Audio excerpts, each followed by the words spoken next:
प्राचीन काल में एक नगर में एक ब्राह्मण रहता था। वह माता की पूजा पाठ किया करता था।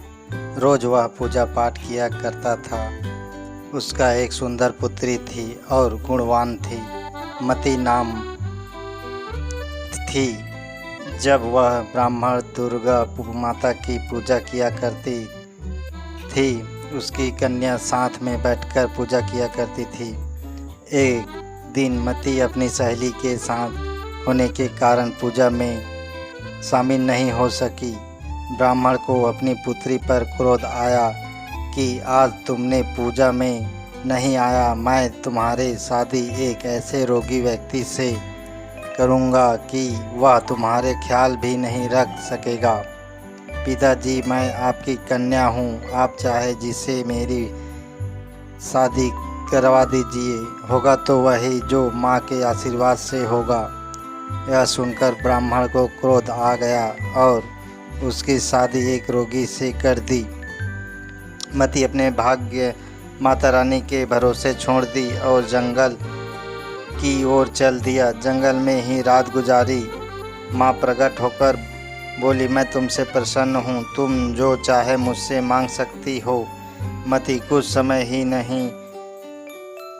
ही नहीं पा रही थी कि और प्रणाम करने लगी।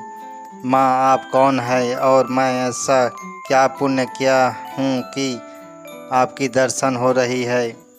माँ आदिशक्ति हूँ, तू जो चाहे मुझसे मांग ले। मति, माँ, मैं पूर्व जन्म में कौन थी जो मुझे आपकी दर्शन हुई, मैं कौन सा कार्य किया था।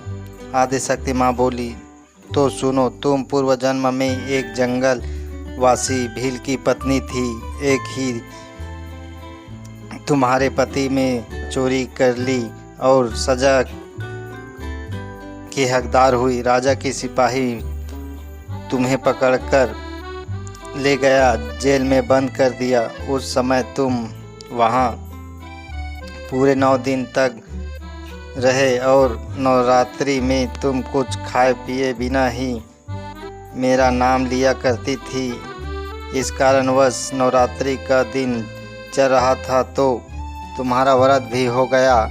उस समय का फल जो तुमने अर्जित किया है, उसका फल तुम मांग लो। आप मुझ पर प्रसन्न हो तो मेरे पति को जो बीमारी है उसे ठीक कर दो। माँ बोली, तथास्तु, और अपने पति को ठीक देखकर माँ की आरती गाने लगी। माँ आशीर्वाद देकर अंतर ध्यान हो गई।